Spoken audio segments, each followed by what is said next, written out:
Wanita itu masih berdiri di depan gerbang. Dia menatap kami dengan ekspresi datar. Perlahan dan dengan hati-hati, aku menghampiri wanita itu. Sementara Randy mengikutiku dari belakang. "Itu siapa?" tanya Randy berbisik. "Itu wanita yang pernah kulihat pas kita naik ombak banyu," jawabku pelan. Kami semakin mendekat ke arah wanita itu. Dia tidak bergerak sama sekali dan dia masih berdiri di sana. "Kamu siapa?" tanyaku, namun dia tetap diam. "Mendingan kita pulang aja yuk," bujuk Randy. Mungkin dia mulai curiga kalau yang berdiri di hadapan kami itu bukan manusia. 10 tahun lalu, 20 orang mati di sini," teriak wanita itu secara tiba-tiba. Teriakan itu sangat keras. Aku belum pernah mendengar teriakan sekencang itu. Kedua telingaku sakit. Sambil terpejam, kututup telingaku dengan tangan. Aku dan Randy meringis kesakitan. Randy pun buru-buru menarik lenganku. Dia membawaku keluar dari kawasan wahana itu. Dari kejadian semalam, aku mendapat sebuah petunjuk. Lelaki misterius itu bilang kalau si Arin telah melakukan kesalahan di dalam wahana rumah hantu. Tapi apa kesalahan itu? Satu-satunya orang yang bisa menjawab pertanyaan ini adalah Dion. Iya, dia yang masuk ke rumah hantu itu bersama Arin. Aku dan Randy pun berangkat ke rumah Dion. Saat kami temui, ternyata dia sedang tidak ada di rumah. Dari kemarin, Dion memang sulit sekali dihubungi. Nomor teleponnya tidak aktif. Kata orang tuanya, si Dion lagi ada urusan di kampung. "Kalau boleh kami tahu, kampungnya di mana ya, Bu?" tanyaku. Dia pun menyebutkan nama kampung itu. "Aku tahu itu di mana," ujar Randy. "Ya sudah, kita susul aja dia," kataku. "Memang ada urusan apa ya sama Dion? Kok kayaknya mendesak sekali?" tanya ibunya Dion. Aku dan Randy terdiam sejenak dan salah tingkah. Ada tugas kuliah yang harus kami selesaikan bersama, Bu," kata Randy berbohong. "Oh begitu. Ya sudah, susul aja ke sana. Kalau udah nyampe di kampungnya Dion, tanya saja di mana rumah Ambu Minah. Itu rumahnya nenek Dion.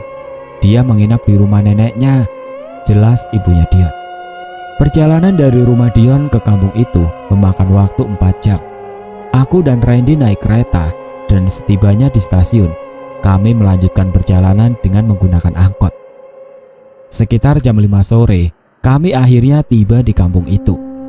Di sepanjang jalan, kuperhatikan Randy sering sekali memijat bagian lehernya sendiri. "Kamu sakit?" kataku. "Enggak kok, aku kayaknya salah posisi tidur nih, jadinya leherku pegel banget." "Oh begitu, nanti di rumah neneknya Dion aku pijitin ya," kataku. "Thanks ya," Randy tersenyum. Setelah kami bertanya sana-sini soal lokasi rumahnya Ambu Minah, ternyata rumah nenek Dion itu terpisah dari perkampungan. Kami harus melintasi pematang sawah terlebih dahulu untuk sampai ke sana. Seperti rumah adat Jawa pada umumnya, rumah Ambu Minah dindingnya terbuat dari papan. Ada 4 tiang penyangga di bagian depan. Juga ada 2 buah kursi kayu dan sebuah guci air di beranda rumahnya. "Permisi," aku mengetuk pintu rumah. Perlahan, pintu pun terbuka. Seorang nenek muncul dari dalam rumah. Rambutnya sudah penuh uban, semuanya putih. Dia mengenakan kaos partai dan celana hitam. "Cari siapa ya?" tanya nenek itu. Suaranya lemah dan agak serak. "Kami temannya Dion, Nek. Dionnya ada?" tanyaku. "Oh alah, ayo masuk. Dion lagi tidur di kamar. Dari semalam dia sakit." "Sakit apa, Nek?" tanya Randy. "Badannya bentol-bentol," kata Ambu Minah. Saat ku tengok Dion di kamarnya, dia sedang tidur pulas. Wajahnya bengkak, tubuhnya penuh bentol. Aku semakin curiga kalau Dion juga melakukan kesalahan di rumah hantu itu. Penyakitnya aneh sekali dan tidak wajar. Sampai malam tiba, Dion tidak kunjung bangun. Dia tidur dengan sangat nyenyak. Aku tak tega kalau harus membangunkannya. Kami akhirnya menginap di rumah Ambu Minah. Kebetulan dia sangat baik dan mengizinkan kami untuk menginap di rumahnya. Ambu Minah memang hanya tinggal sendirian di rumah itu. Suaminya sudah lama meninggal. Kata Ambu Minah, dia senang kalau ada orang yang bertamu ke rumahnya, apalagi kalau sampai menginap. Aku tidur di kamar dekat dapur, sedangkan Randy tidur di kamar yang bersebelahan dengan kamarnya Dion. Tepat jam 12 malam, tiba-tiba aku terbangun. Kudengar ada suara erangan seorang lelaki di luar. Pelan-pelan kuintip dari balik pintu kamarku. Ternyata erangan itu berasal dari kamar Randy. Kenapa dia? Dengan panik aku segera lari ke kamarnya Randy. Pintunya terkunci. Ku gedor-gedor dari luar sampai berteriak memanggil namanya. Tapi Randy tidak mau membukakan pintu. Mendengar kegaduhan itu, Ambu Minah pun muncul dari dalam kamarnya. Dia juga panik dan langsung menanyakan apa yang sedang terjadi. "Ada apa?" tanya Ambu Minah dengan panik. "Randy kayaknya teriak kesakitan. Gimana nih, Bu?" tanyaku. Aku berusaha mendobrak pintu itu, namun tidak bisa. Dengan tergopoh-gopoh, Ambu Minah pergi ke dapur. "Nak, pakai ini," kata Ambu Minah. Aku segera menghampirinya ke dapur. Dia menyerahkan linggis padaku. Tanpa ancang-ancang lagi, ku congkel pintu itu menggunakan linggis. Aku sempat kesulitan mendobraknya, tapi akhirnya pintu itu berhasil didobrak. Di hadapanku, tampak Randy sedang berdiri sambil mengamuk kesakitan. Ia memegangi leher, kedua matanya masih terpejam. Sepertinya Randy tidak sadarkan diri. Dan yang membuatku terkejut, ada wanita berwajah pucat yang duduk di atas pundaknya Randy. Dia adalah wanita misterius yang pernah kulihat di wahana malam itu. Ambu Minah menarik lenganku. Dia juga tampak ketakutan melihat penampakan wanita itu. Dia pun pergi ke kamarnya dan kembali dengan membawa sebuah jimat. Jimat itu berbentuk seperti patung manusia, namun ukurannya kecil, hanya segenggam tangan. Ambu Minah melemparkan jimatnya ke arah Randy. Seketika makhluk gaib di atas pundak Randy hilang begitu saja. Randy pun tersadar, napasnya terengah-engah. Aku menghampiri Randy lalu memeluknya dengan erat sambil menangis sesegukan. "Kamu baik-baik aja kan?"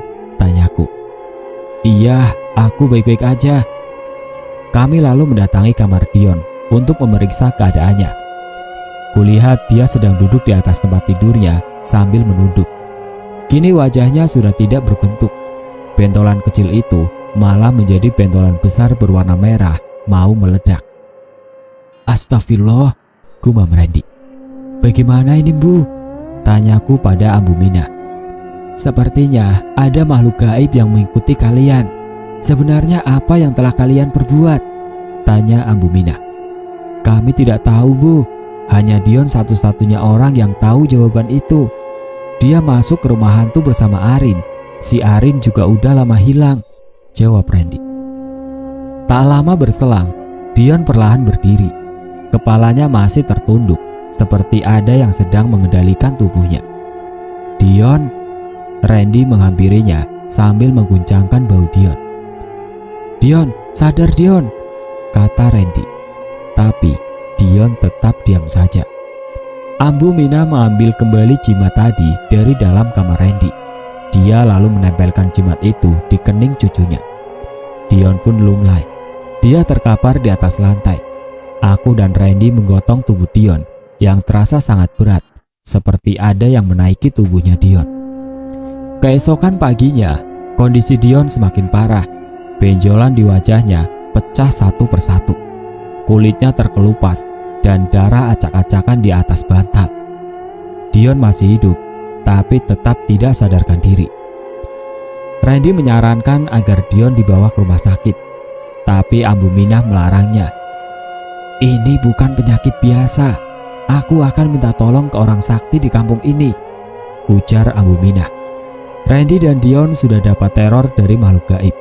Mungkin yang selanjutnya aku. Tapi apa sebenarnya kami? Tapi apa sebenarnya salah kami? Kedua orang tua Dion akhirnya datang. Mereka sangat panik melihat keadaan anaknya yang seperti itu. Walau dilarang Ambu Minah, tapi kedua orang tuanya Dion tetap membawa anaknya ke rumah sakit. Aku dan Randy pun ikut ke rumah sakit. Sesampainya di rumah sakit, Dion masih tidak sadarkan diri. Penyakit yang diidapnya memang tidak wajar.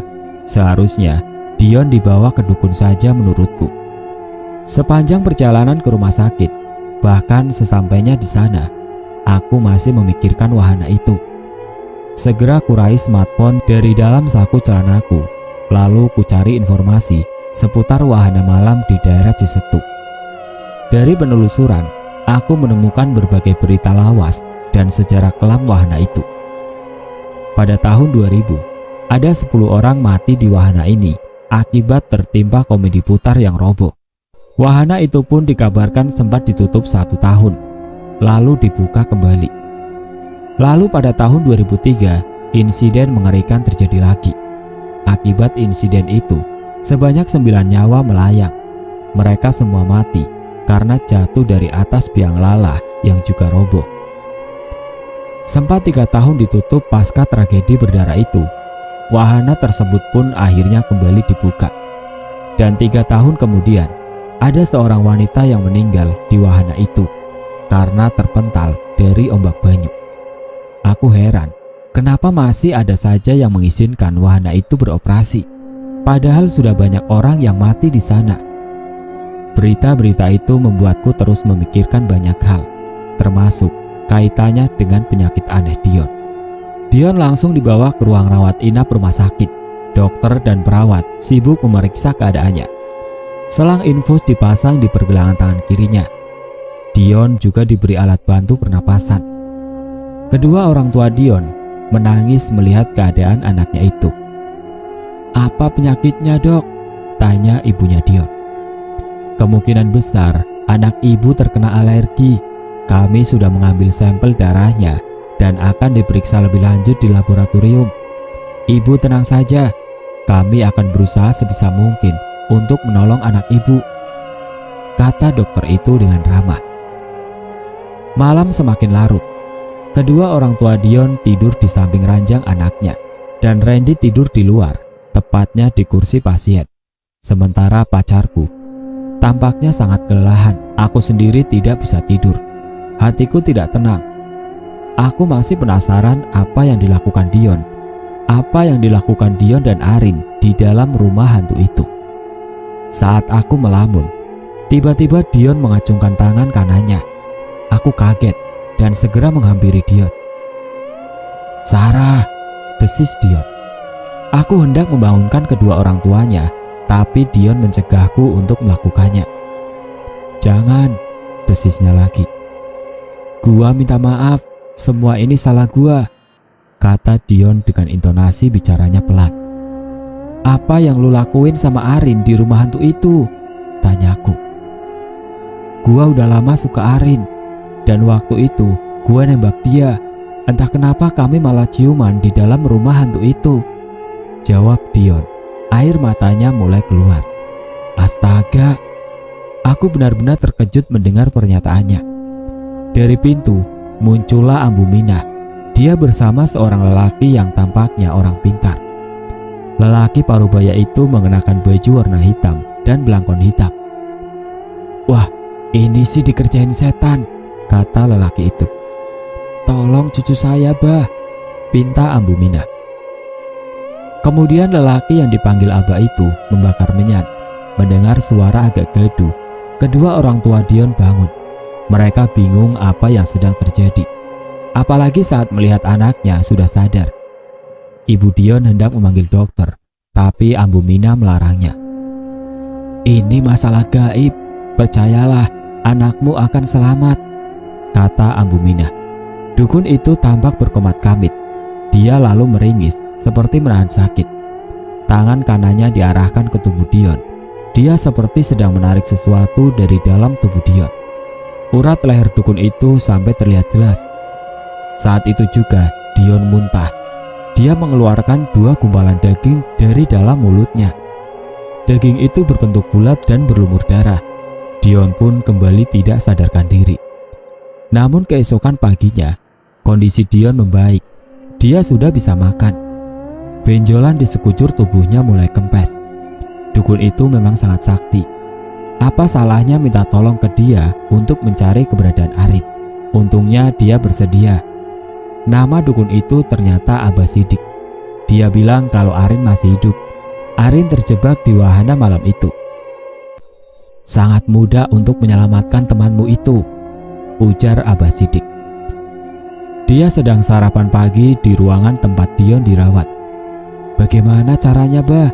Tanya Randy. Dukun itu mengeluarkan cermin kecil dari dalam tasnya. Datanglah ke sana dan pakai cermin ini.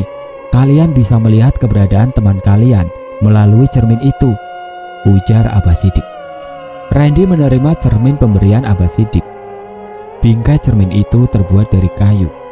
Ada gagangnya seperti kipas.